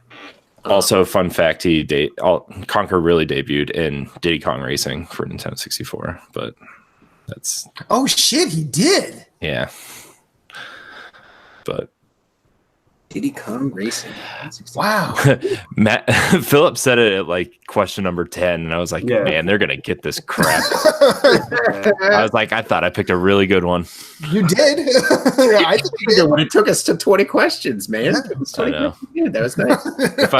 If I didn't give you that sequel hint, I was gonna get crap if you guys didn't guess it. So well, I mean, to be honest, I think it's fair for you to think that, but also I think it's better in the long run that you just said, hey, might not want to think of this as a series in the way that you're thinking of it. Because then we could have been like, is that a series? Because that's the kind. If I got it wrong, that's the kind of dumb shit I would have done. Because it's really like one game and a bunch of spin-offs. Yes. So it's like yeah, that's true. Necessary or otherwise. We've got 19 minutes till you got a heart out. Do you want to do? I think it's. Well, how long can you got another 20 minutes with us, right, Todd? Actually, at 9 o'clock, I heard out. Sorry, guys. Oh, okay. So let's get you out of here. And then, then we could take a question or two. Wow. I look at the clock and I'm like 9 o'clock. That's like an hour and 11 minutes ago. Then I forget your time zone behind us. Let's get Todd out of here. Todd, where can we find you? You can find me at Secret Friends U on Twitter and on podcast services everywhere. Secret Friends Unite, and on Facebook, Secret Friends Unite, the group. Yes. Thank you. All our wonderful people and our wonderful shows. And Todd, thank you as always for coming on. And I can't wait till you're back. Miss you, man. Yeah. I can't wait to play some Anthem and prove all of you wrong. That's right. I'm not out to prove any of them wrong. I'm just going to enjoy what next week we'll see Todd tweet out my PlayStation 4 bricked. Exactly. I played Back to Crackdown 3. Yep. Is your son playing it on PC? Nope. PS4 Pro. PS4. Woo! Well, hopefully it don't brick on them. Ride or die. Yeah. Thanks, guys. Always a pleasure. Congratulations on many more episodes. Likewise. Bye-bye. Bye. Have a good night. All right. Who has a question? Because I don't have any. Man, I'm really disappointed you guys got that game. I'm not gonna lie. I thought I picked a really good one. It was a good one. It was a good one. It was a good one, man. I don't know why you think this was a bad one. It wasn't good enough. I didn't win. That's all right. You can't win them all. I'm still winning. You're not used to that as a Cleveland sports fan by now? Dude, I got a little hasty. We had a halfway decent season this year, okay? Okay, so I'm just going to start with these questions. We'll go right down. Because I'm just now seeing the message that Corey sent with all the questions in them. Greg Osterman III says, hello, Rogue Squadron. Haven't emailed in a while, but thought I'd give it a shot again. Yeah, it is a good one, right? First of all, welcome, Captain Canada. It's nice to see the captain now has a voice. Second, I want a Nerds Gone Rogue shirt. Third, so do I. Me too. Me too. I've been trying to figure out. Why don't you make some for us, Greg? No, I have them. I'm waiting for everybody's address. I have Moose's. Matt. I've been trying to figure out if I should just go all digital or try to have some sort of physical collection. As someone who grew up collecting all I could get my hands on, games, movies, toys, etc., it's hard for me to let go of that mentality. But as my wife and I are expecting a child, I really don't want all of this laying around for it to grab, chew, destroy, and what have you. But I feel like I'd be lying to myself if I didn't say I would miss my collections. So what is your best solution to my potential problem? So what I think, here's my solution. I'm going to jump on it first. Go right ahead. What he should do is he should do a mix. Like he should do a mix of digital and physical. And what he should do is he should get like the collector's editions that offer like what he really would want. Like I love my collector's edition of the Binding of Isaac for my Switch. Now also it would depend on what platform you're talking about. Yeah. If it's like just PS4 or if it's Switcher, like you could get the really cool collector's edition boxes, you know, you'd have to invest in it. But I would, in my personal opinion, in that type of situation, I would not go for any regular edition of a game physical unless you could get it for like way dirt cheap because it's a physical copy. I would stick to digital and then only get like special editions. Like I want to get the Salt and Sanctuary edition for Switch, which comes with the soundtrack, comes with a map, and then a poster of the first boss on the other side of it. Like it comes with a lot of cool stuff that I would want to collect, and then I can fold up and put in the case and keep it nice and protected if I don't have anywhere to display it. So that's my opinion on whether you should go physical or digital. I think you should have a happy medium, you know. So. I think that so I don't know what everyone has different situation in terms of their financial situation, but I can speak from experience that when you do have a kid, there's going to be a lot of extra expenses that you're not used to. So I would personally go for wherever you can get the cheapest price, be that digital or physical. If there's a game you really love and you want to have a collection, maybe get that one physical. But I always think the best version to get is the cheapest one, because the game is the same. Unless it comes with, as Moose was saying, a bunch of stuff. Or we had this question a little while ago, and I talked about why I bought Witcher 3 physical, because it came with extras that made it worth it to me. Unless the version you're getting comes with all that stuff, for me, I would just get digital. It's just much more convenient, especially with the kid around. That does happen. Discs being grabbed or ejected out of a console. So yeah, I would personally, I prefer digital, so I would tell you to go there. But yeah, as Moose was saying, a little bit of a mix. But it's almost like it sounds almost like he's decided to go digital. Do you know what I mean? Mm-hmm. And he just wants to have a few physical things because he likes collecting. And hey, I get that. Yeah, I like collecting the physicals too. Yeah, I totally get that. So, maybe get a few. Yeah, I mean, like Moose and I are, not Moose, sorry. Keel and I are record collectors. Like, I mean, I can stop whenever I want. I don't. Yeah. And so, yeah, I've got a bunch back there. And so trust me, I get having a physical collection. If you have the space for it and you have the means, go for it. But otherwise, I think digital is just a better value usually. It also depends on, like, if he has his own room. Like, Mm-hmm. You like you were saying, the financial situation, are you well enough off to have like your own gaming room? Like, I got a buddy of mine who has his own gaming room, and so he has all his like figurines and stuff from like he used to play Magic. He likes watching people play League, so he has a bunch of statues like on shelving in this room. And so, when you leave the room, just close the door behind you and the kid can't get into it. You know what I'm saying? So like, if you can section, like quarantine the kid away from getting at your stuff, then maybe having the nice physical stuff is not an issue, but like you said, I think I agree with you. Cheapest, like whatever is the cheapest for you, especially with, I didn't even think, I wasn't even thinking of that. Like having a kid on the way, like unexpected expenses can be an issue. So it's like, what cheapest you can get it, and is he in Canada where games are more expensive, and like you do, Phillips, where like you could pre-order the week of E3 for like extra amounts off, and cancel them if you don't want the pre-orders, or he might live in America, that that could be a situation too. And like sometimes you go out and you're like, holy crap, this game's like $20 and it's normally like 60. I'm just gonna pick it up. What here I mean? We don't.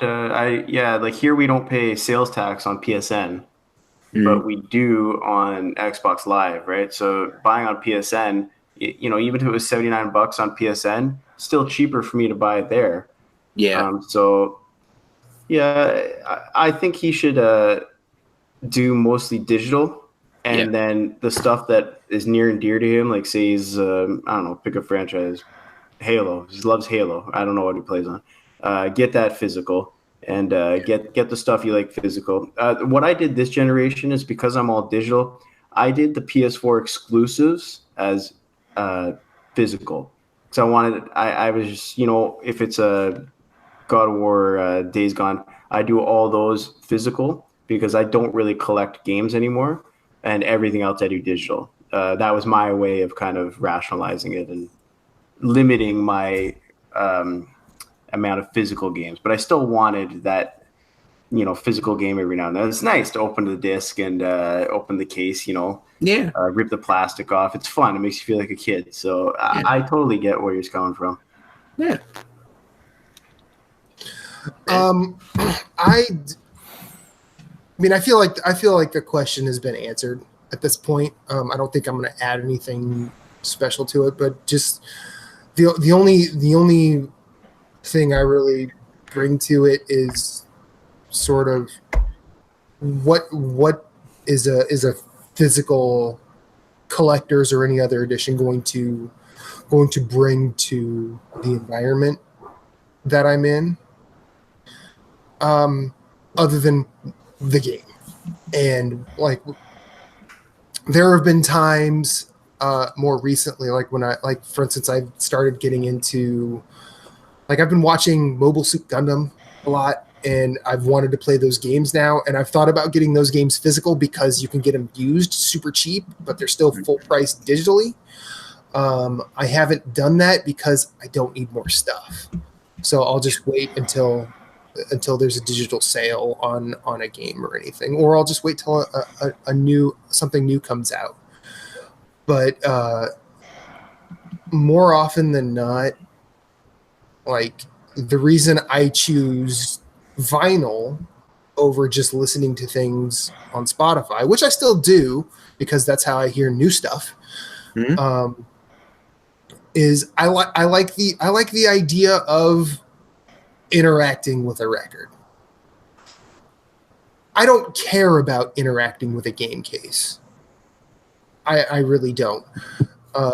And since, I've been with my partner, I've realized I need to get rid of more stuff than I need to actually start bringing on.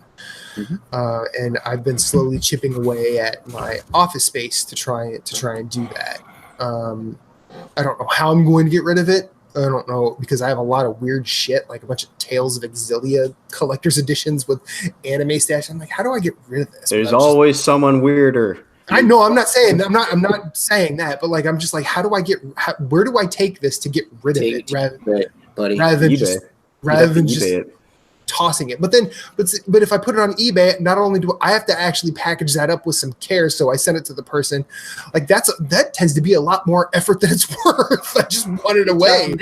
If they want it so bad, they pay shipping and handling, and for sure. Have it specifically wrapped up by the people at FedEx, and you don't have to wrap anything up, and then they pay the whole thing. I mean, I'm just telling you how you. Clearly, I've not thought about this enough. Well, I'm just saying, like, you put it in the deal. Us for. Yeah. We're supposed to be the other, like, third of your brain. Our powers combined, you're already doing better than my other thirds. But I mean, that's what you can do. Put it in the deal, like, shipping and handling you pay for, so it gets to you safely.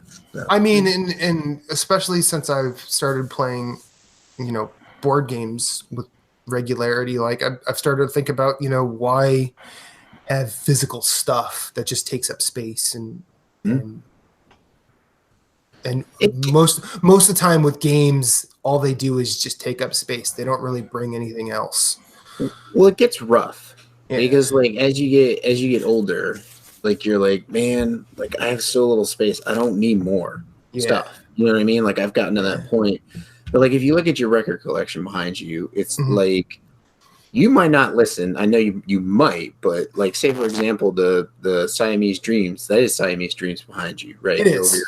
Right. You might not listen to that for, like, 5 years, but, like, something might pop in your head and you could pull that record out and throw it on, and, like, like, music is like a drug. Like, it just takes you back to a point in your life. I gotta hear Cherub Rock right goddamn now.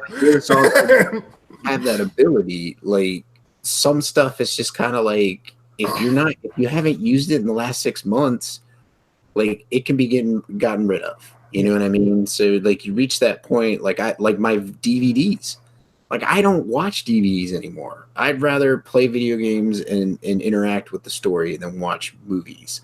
And so, like, I try to, like, I'll take my bags of DVDs to, like, a secondhand place to, like, try and sell them every so often, to see if someone will buy them. And eventually I'm just going to, like, go do a yard sale and just, like, get rid of them. Be like, like $1 each or some shit like that. But it's gotten to the point where it's like, a lot of them I don't even watch. Like, I want to keep some of the important ones, but others I'm just like, I don't need this anymore because I don't watch it. I haven't watched it in, like, 10 years. So why do I have it? Yeah. It's like, I feel like kind of games would be that way with me. The only reason I'm collecting the special editions of the Switch ones is just because I love those games so much and I want to support them. And I kind of like it's still that part of me that's still like I really like having something cool to look at. Like a guy, like the guide is really cool and drawn, and it's got a 2-sided cover, you know, and it's got stickers in with it, which is pretty cool. So, you know, it just depends on what you're buying. You know what I mean? Pick the physical stuff that's cool. Don't pick all. I mean, and you know, I know that's a broad, like for example, I did not buy a physical edition of Enter the Gungeon. I wish I would have. But I bought the physical version of the Ammonomicon that's in Enter the Gungeon, and like I get more enjoyment looking at that than I would have just having a copy of the game. Yeah. When Limited Run put out Spelunky, they also put out a limited edition of the vinyl soundtrack, and the vinyl soundtrack is what I want. Not just, I mean, granted, I love Spelunky. It's one of my favorite games of all time, but having that doesn't bring anything to my house. Whereas I can now, once it actually ships, like at the end of March, you can fill your house with the sounds of Spelunky. Exactly. I can listen to the Yeti version of the Ice Caves anytime I want, and that smooth jazz brass is going to be awesome anytime I want.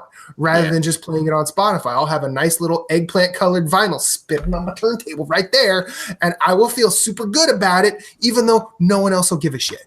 Yeah. I mean, in fact, the most visceral reaction I will probably get from that is Reba going, "Hey, do we have to listen to a video game soundtrack right now?" And I'll be like, "Yeah," and that's totally fair. It's totally fair, because if I put on Crypt of the Necrodancer just to hear Tombtorial one more time, I'll just be like, that's usually be like, we don't need to listen to video game stuff right now. Oh, look who's coming to join the party. Bagel, the show's almost over. Where you been? Wait, you finally got your 18 hours of sleep today, and now you just want to be up and about? Freaking dog. Love that little guy, though. Dogs are the best. Corey, you have not weighed in on this issue. Yeah. With a baby.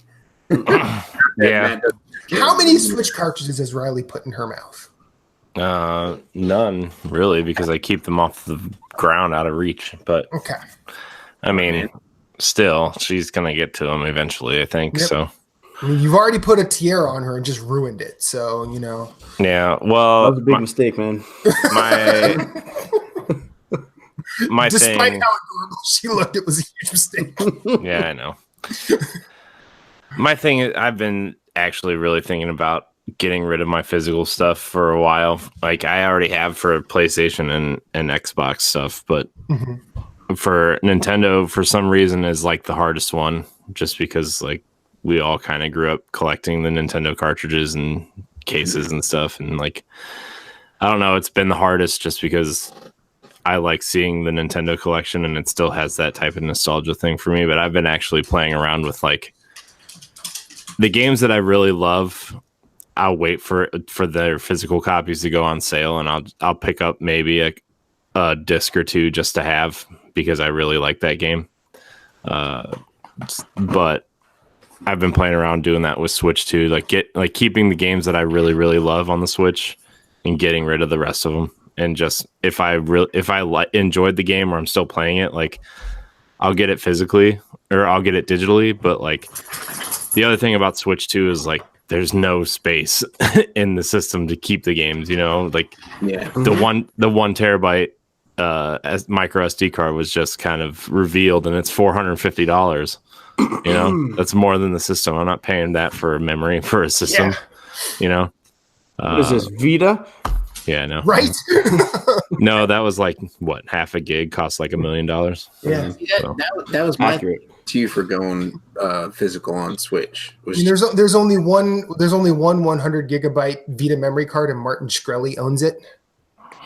To accurately answer this question, he needs to tell us what he plays on. Because if it's Switch, if it's all over the place. No, I mean, like, if he's a PC only gamer, then this is a moot question. But what's he gonna buy? A box with a slip of paper in it with a code on it? That's what they are. I know. What physical games on PC are. I know, but I mean, like, my suggestion is like digital is like the way to go for sure. But if you really, really enjoy a game and like you would like to have that physical copy from really, really enjoying the game, then maybe pick it up when it's like $15 or $20 somewhere, or pick it up used at some point. But the way that like patches and DLC and take Destiny for example, that disc is obsolete, right? The Destiny disc is obsolete. That game has changed so much that like the disc is just, why even have it, but a game like Tomb Raider or Assassin's Creed, like if you really enjoy those games, there's no reason why you shouldn't have a disc of that if you really enjoy those games. But I don't know. I'm kind of like in the same position as he is too, because like I like watching this stuff, I like collecting the stuff, but then it's like I don't have any room, and with the baby, I don't want her putting the cartridges in her mouth because she's going to be the one baby that thinks those cartridges taste real good. Yep. So. But my suggestion is if you want to collect stuff, like cool, but just keep the stuff that you really love, and everything else just like go digital. It's, to be honest with you, if PlayStation or Microsoft, if Xbox Live or PSN are no longer available, there's probably something really bigger going on in the world than like a dying company. Yeah. So yeah. I mean, now I know Corey, you still have like a lot of your Amiibo and a lot of your Switch stuff, correct? Yeah, I've gotten rid of a lot of Amiibo though. I only kept maybe like 10 of them. Because like I was just thinking while everyone was going through their answers to this question, what do I still have that I would actually keep? And I mean, I can think of like 4 or 5 things that I would keep. And almost all of it, actually, I could probably think of more, but almost none of that is actual games. Yeah. The only physical games I would continue to keep are like my copies of all the Souls games, and I have a limited edition Demon Souls that was actually a European version of the game that I found at GameStop for super cheap. And then when I looked at it online, like it was worth way more than what I paid for it. So that's the only reason I'll keep that.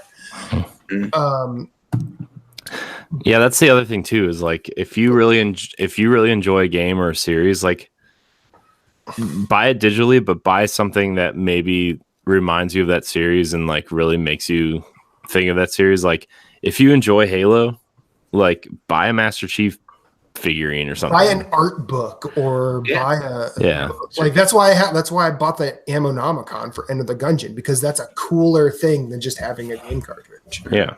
So and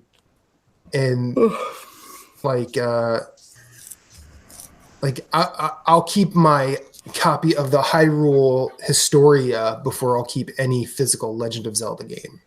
Well, yeah, exactly, because you can hopefully eventually get them digital. But yeah, and then like I like keeping the Dark Souls strategy deck because Future Press made them into cool things. Yeah, that's true too. And like I have an art book for Dragon's Crown when that was originally released, and I like looking at that more than I like playing that game. I mean, and that game's not shitting on the game. The game's amazing, but like figure out the memorabilia that'll make it important, or that'll exemplify the importance, rather than just saying, hey, I have a game. And I'm not, if the game is the important part to you, that's fine too. Just I feel like we've all just been agreeing with what Moose said originally. Like, yeah, it's a mix. So congratulations, Moose. You answered this question. All of us are just riding your coattails. Well, no, you're giving your personal opinion about it. Yeah. So, like little touches here or there, like Phillips added in the buy it where it's cheapest because you have a baby. And, Corey's like, hey, I like the physical stuff built around the game than the actual physicality of a game. Yeah, like I found this God of War statue for $20 at my local used game store, right? And I'm like, well, I already own it digitally, but I think it's a cool statue. It would be cool to sit on my desk or whatever, even though it probably was a bad decision at future, but that's fine. Yeah, you got baby, it probably was, but it's all right. It's whatever. Just I feel like, and I think the one real caveat here is these decisions should be made retroactively. And I know that sounds counterintuitive, but like, don't decide a game's going to be important before it's released. Mm-hmm.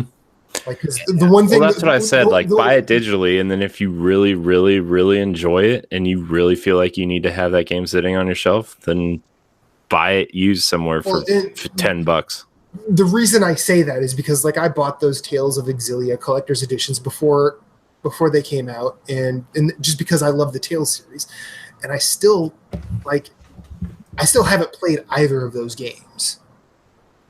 So they've been in my life for upwards of 7 years at this point, and I've not interacted with them at all. I bought Infamous 2, the collector's edition. Oh, the sweet Sly backpack. Yeah, and I got a lot of use out of that backpack, and I platinumed Infamous 2. But like, when I moved here, I found the Cole statue. I'm like, I didn't even know I had this. This one? Yeah, and I too, like, I have that on my little shelf. So, and I don't even know why, because it's been so long since I've cared about Infamous. Whereas, like, Reba knows how much I like Dark Souls, and she started incorporating the strategy guides into decorations in our house. So, and I feel more happy about that than owning that Cole statue. Mm-hmm. So, like, I guess the moral here is make sure that stuff is actually important rather than buying it assuming it will be. Mm-hmm. But with that, we're 7 minutes past my hard out. I say we end this. Is that okay with you, gentlemen? No. Yeah. All right. So we have questions from Sam Hall and Casey McHale for next week. Those will be answered then. For now, this has been episode 135 of Nerds Gone Rogue. My name is Matthew Keel. You can find me at Infinite_Rewind on every social media platform in the known universe that I'm on. Phillips. Mm-hmm. I'd ask where we can find you, but I know you're just a Nerds Gone Rogue exclusive. I'm a Nerds Gone Rogue exclusive. Yes, sir. You can find him in Canada. Thank you for being here. You'll find him in Canada. Just look him up. He's in the book.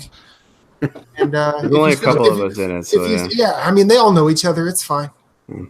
Yeah, he lives right down the street from Justin Doss. It's fine. Moose, Shepherd of Nerds Gone Platinum. Where can we find you, sir? You can find me at Sven, SVHENN, on PSN, Twitter, Instagram, and Twitch. I stream occasionally. I always say I want to get back to that, but it's I don't know. It's just not happening as much as I like it to. But you could listen to me, Jason, and Jeff discuss the PlayStation platform. We usually go live on Tuesday nights on YouTube. You can watch and participate in the show if you want. You can then, if you don't want to do that, you can watch the live, or you can watch the video on Thursdays, or the audio, listen to the audio on Thursday mornings at 7 a.m. You can tweet us at ng_platinum, or you can email us at nerdsgoneplatinum@gmail.com. Coming soon via them, a Far Cry New Dawn spoiler cast. Yes, we just recorded that on Saturday, so that's going up. I don't know when that's going on. That might be going up sooner than I thought. But anyways, yes. It was you, Jason, Jeff, Jurgen. And that was it. We tried to get Kyle, but Kyle had to go into work emergency-wise, and I believe you yeah, I woke up right before you guys went on. I'm like, you had stuff with the future wife, which is fine. I mean, we were like, whatever. So, we just sat around and talked about New Dawn and had a good time. So. Cool. Corey, take us home. Well, first of all, before I plug my stuff, we're giving away 2 copies of Sekiro Shadows Die Twice for PlayStation 4. So, yeah, the rules are in the description of the video or the audio. So I'm not going to read them here because we took too long. But you can... I mean, it's true. Moose goes and rambles on about stuff. Oh, yeah. He's famous for that. I know. I'm just kidding. You can find me at CoreyNHG713 on Twitter. You can find me at CoreyNHG on Instagram and Twitch. You can find me on Nintendo Power Block on Tuesdays at 7 a.m. Eastern Time on video and audio services. You can also find Nerds Gone Rogue on your podcast service of choice and on our YouTube page. think that's it. So I want to thank everybody so much for watching, and until next week, we love you. Goodbye. Banana and out. You're welcome.